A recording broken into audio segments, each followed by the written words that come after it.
Hello, friends.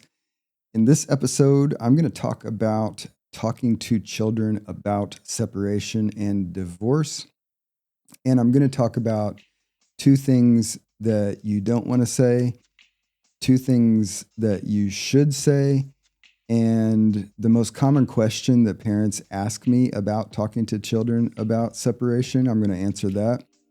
And I'm also going to tell you something that a lot of parents don't think about, but is a very good idea when you talk to your kid about separation. Welcome to Being Dad After Divorce. This is podcast episode 9. I'm John Peters, and I'm talking to you about divorce because over the last 30 years, I've worked with thousands of separating parents, and I've talked with people as a therapist, a co-parent coach, a mediator, and a divorce educator. So if you want to see the other episodes in this podcast, I'll put a link to that at the end of this one. So if you want to go back and start with episode 1 and catch up on some of the other tips that I've shared so far, you can do that at the end. So in today's episode, I want to talk about talking to children about separation and divorce. And this is a very tricky thing. I think it's a topic that parents definitely think about, but probably don't feel super confident about. How many times in your life are you going to talk to your children about divorce, right? It's one of those things that's super complicated, and yet we don't get practice at it, right? So we have to kind of wing it and hope for the best. But I definitely think that there are better ways to do it, and there are ways that are suboptimal, okay? And I'll be honest with you. For me, this was one of the worst parts of my divorce. And I thought I should get some sort of pass out of a lot of divorce stress because at the time that I got divorced, I had already been working with parents for years. I was, somewhat of an expert in divorce. I'm a therapist, and there's some parts that I just thought, well, I know a lot about this. I should be able to handle it better. But I'll say more about it later. But man, I hated this. It sucked. I hated telling my daughter that her mom and I were going to separate and get divorced. But I'll come back around to that later in this episode. So let me start off by saying a couple of things that you don't want to say to children when you're talking with them about separation and divorce. One thing that I think is tricky for a lot of parents is that you have to try to not say why you're getting divorced. And this, I think, feels like a kind of a trap for parents because probably you intuitively know I don't want to dump a bunch of distressful information on my kid. But it's also weird to say, guess what? We're getting divorced, period. No explanation, right? So, when parents do a better job of talking to kids about separation, I think it's when they're as minimal as they can be. And here's one thing to think about. If you talk to your kid about separation and then later you think, well, I think they should know more about it, you can always add more information later. Okay. It's not the last conversation you're going to have. However, if you share too much and you share inappropriate things, you can't take them back. So, it may feel insufficient to just say, hey, guess what? So, your mom and I, we've been married, we're your parents, and we've all been living in the same house, and now we're going to separate. And one of us is going to move, and we're not going to stay married anymore. Okay. It may feel really weird to kind of stop there without saying the why. But here's the thing. There are lots of parts of the why that you should just never share with your kid. Maybe decades later, when they're like 40 years old, you might consider talking to them about some of the things more openly, but they don't need to know, we're getting divorced because your mom developed a gambling problem and ran us into debt and she's an F&B and blah, blah, blah. Or your mom's saying I had an affair, but I didn't really have an affair and it's not true and she's a lying bee or something. Um, you don't need to add your why, because at the time that parents talk about separation with kids, the why that is your truth in that moment is usually full of stuff that you actually don't want to be talking to your kids about. You just don't. Okay. So try to just not give the why, even though that's going to feel really weird, because really all they need to know is what's happening. They don't need to know the why. They will ask why. They will come to an understanding of why with or without your help, because they'll make up a story about it, right? But the thing is, really, you just need to say, look, here's what we've decided to do. Just like, hey, we've decided that we're going to go to Kings Island for vacation this summer, or Holiday World, or whatever theme park, Great Wolf Lodge. You can say a plan to do something so that it's clear to somebody without telling them a lot about the why. Like, why did you choose that particular theme park to go to? Who cares, right? I mean, really, at the end of the day, you go to the theme park and you have fun. You don't need to spend a lot of time talking about the why, right? People get into the why when they're trying to argue people out of things. Like, why'd you choose that? I don't want that. Let's go this other place, right? But your kid's not going to argue you out of your divorce. You don't need to get into a big justification for it. They're your kid. You're just going to tell them, look, this is what's happening. It's going to feel insufficient, but it's better to leave out information about the why now and just be filtered about it, right? If you want to share more information later, maybe, probably still a bad idea, but not at the time that you're telling them about the separation. Another thing that you don't want to share is your worries and your frustrations, because if you're in the middle of a divorce, at the point where parents are telling the kids about the separation, typically both parents are chock full of all sorts of worries and frustrations and lots of emotions about the situation, about what they expect to happen in the future, what they're worried about in the future. Your kids don't need you to dump your worries and your frustrations on them at the time that you're telling them about the separation. Think of it as like, what if you were flying on an airplane and you were uneasy about flying and the plane was going through a bunch of turbulence? Would you rather have the flight attendants and the pilot looking calm and secure about it and basically giving you the message, hey, I'm okay and you're going to be okay? Okay, that would be reassuring to an anxious passenger on an airplane that's having turbulence, right? But if the airplane's having turbulence and the flight attendant looks nervous and the pilot comes on and says, I'm really scared about what's going to happen here, you're not going to feel okay. Okay? Part of our chore as parents is to help the kids feel secure at the time and after the separation and after the separation. They're not going to feel secure if they think that you're not okay. They're not going to feel secure if they hear about your worries about the future, right? So don't share your worries about money, where you're going to live, how frustrated you are with their other parent.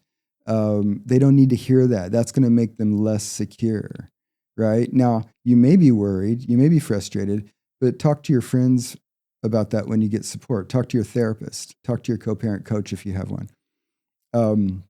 But don't share that with your kids because it's going to make them feel less secure, right? Now, two things that they need to hear when you talk to them about separation is, again, you're going to be okay. I'm okay and you're going to be okay. We're all going to be okay here, okay? Even if you feel like to some degree you're lying, because you may not 100% actually believe that you're okay or that things are going to be okay, but you need to be able to represent to them that, hey, I will deal with this. You will deal with this. We are all going to deal with this. We're all going to be okay through this process. Help them feel reassured by your demonstrating and saying that you're okay and they're going to be okay and everybody is going to be okay.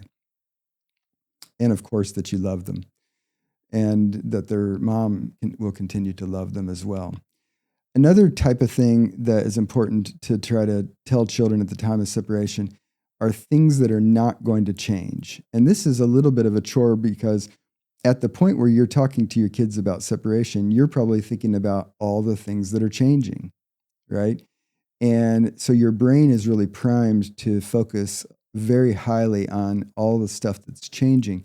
But the reality is, not everything is changing. Yes, some things you reasonably expect will change. Like, I'm going to move to a new apartment next week. That's a change, okay? But reassuring them, look, you're still going to go to the same school. You're still going to have a nap in the afternoon. You're still going to watch SpongeBob SquarePants. You're still going to have your toys and games. You're still going to play with your friends. We're still going to go to church. Anything that you can reasonably expect that won't change, even if it feels somewhat trivial, sometimes that's very reassuring for kids because they probably don't have a lot of experience with divorce, so they don't know what's going to change. If something big is changing, like mom and dad are deciding to separate, they may be wondering, oh my God, maybe the whole world's going to turn upside down. But you can reassure them and help them feel more secure by telling them things that are not going to change, okay? And obviously don't lie to them if there's something that you really don't reasonably expect to say the same. Maybe don't set them up so they feel betrayed by you later, but there are a lot of things that you can identify that aren't going to change. And sometimes that's reassuring for kids when you just let them know some of those things so they can feel secure. Because the other thing is some kids do have experience of divorce, and they may have had a friend whose parents got divorced and something changed that friend found very troubling, and they may be worried that that'll be the case in your divorce as well, right? But you can reassure them, what's going to stay the same so that they kind of quell some of their fears about that, right? One of the things that I'll tell you is when I've given divorce workshops to over 10,000 parents, and the most common question that parents ask me about about talking to kids about separation is, do we need to do it together? Okay. And the answer is no. Okay. And the second most common question is, do we need to talk to all of our kids together? And the answer is not necessarily, especially if they're at different developmental stages. So let me answer those two questions. It's okay if you talk to your kids together. You sit down with them, with you and their mom, and you say, hey, we've decided that we're going to separate, and here's some things that are not going to change, and we're going to be okay, and you're going to be okay, and we'll figure out the challenging parts as they come along, okay? If you can do that together, that could be beneficial to let them know that you're on the same page to continue to be their parents and to continue to love them and to continue to support their relationship with each one of you, okay? However, I tend to recommend that only with parents who are relatively on the same page about the things that they're going to share, because you don't want you to share something in that conversation that then your wife starts arguing with, because that's not going to be reassuring to your kids if you get into an argument about the very thing you're trying to tell them because it's so consequential, right? So basically, if you're going to tell them together, make sure that you're really on the same page about what you're going to say to them, and that you're not going to, through body language or a verbal argument, argue about any of the things that you're sharing with them, because that's not good for them, okay? The other thing is sometimes one or both parents at the time that they're telling the kids about the separation are really struggling emotionally to cope with the divorce. And if you think that talking to them together is going to be more emotionally charged and potentially send one of you over the edge into tears or a rage fit or something, don't do that, right? If you can more calmly do it separately, then that's fine, right? But one thing to be aware of is if you talk with your kids separately, again, you don't want to share inappropriate things about the why, and you also don't want to say things to them that basically put them in a bind, right? So if two parents talk to kids separately and they're saying very different things that just don't logically work together, then that puts the kid in a bind to choose a side about who's right. Or if they can't figure out who's right, they're going to be confused, right? So, so that again is an argument for not saying the why, whether you're alone or together when you talk to your kids, because that puts them in the middle of conflict. And that's one of the worst things to happen to kids after separation. Now, in terms of, do we talk to all of our kids together if you have more than one kid, or do we talk to them separately? The more diverse your kids are in developmental stages, the more there's an argument for talking to them separately. So if you have a 6-year-old and a 16-year-old, talking with them separately is going to make more sense. If you've got a 7-year-old and an 8-year-old, talking to them together might make more sense, right? It's not going to hurt to talk to them separately, but together's fine as long as they're close in age. But if you've got a spread of ages with your kids, talk to the ones at different developmental stages separately, because it's a different conversation. They may have different questions. So here's one thing that a lot of parents don't think about, and that is that kids often have questions that pop into their head right when you tell them about the separation. They may be really random questions that are kind of silly, but they may be consequential questions. And like, for example, you tell your 16-year-old you're getting divorced, and the 16-year-old anticipates that might mean that they're not going to get the car that you promised them. So they might put you on the spot to say, is it still the case that I'm going to get the car, right? Or, like a kid might have a classmate whose parents got divorced, and they didn't see one of their parents after that because the parent disappeared. And they might ask you, is one of you going to go away, and will I never see you again, right? So they may have questions like that, some of which you might feel like you can give a good, clean, simple answer to at the time. But if the question leads you into the why, don't answer it. If they say, why are you getting divorced? Don't answer it. They're going to ask you that dozens and dozens and dozens of times out into the future. So you're going to get practice at refusing to answer that question if you're doing it right. But if they push you to explain why, just don't answer it. Don't go there. Also, if they ask you something you just really don't feel prepared to respond to, it's fine to say, that's a really good thing for us to think about. Let me think carefully about that, and we'll talk about it later. Okay? That's a fine response to a question that you're just not prepared to answer at the time. You can't, either because you don't think you can answer it in a way that's reassuring to your kid, or you just don't know the answer, or whatever, or it leads you into that troubled waters area of the why, which I don't think you should be sharing with your kid. So I mentioned earlier that this was one of the worst parts of my divorce, and what I realized at the time is because I had such empathy for my daughter, and our daughter was 5 at the time that we got divorced, and from her perspective, there was nothing wrong between us as her parents. We weren't fighting where she would know, that we were thinking of getting divorced, and so it was just this weird, shocking surprise out of the blue. Like one day everything's fine, and then suddenly, guess what? We're getting divorced. To her, it didn't make any sense. And like a lot of kids, she persisted for years and years in asking us, why are you getting divorced, right? I think the last time she asked me that I remember, she was 16 years old, right? And the reality is that there were personal reasons for me and her mom that we chose to get divorced. They were not the things that we wanted to include our daughter in, right? Other than the concrete, unavoidable part, we're getting divorced. But we just didn't need to be including her in our own versions of why are we getting divorced, right? It was inappropriate at the beginning. It was inappropriate later. We just didn't want to share it, right? So we didn't.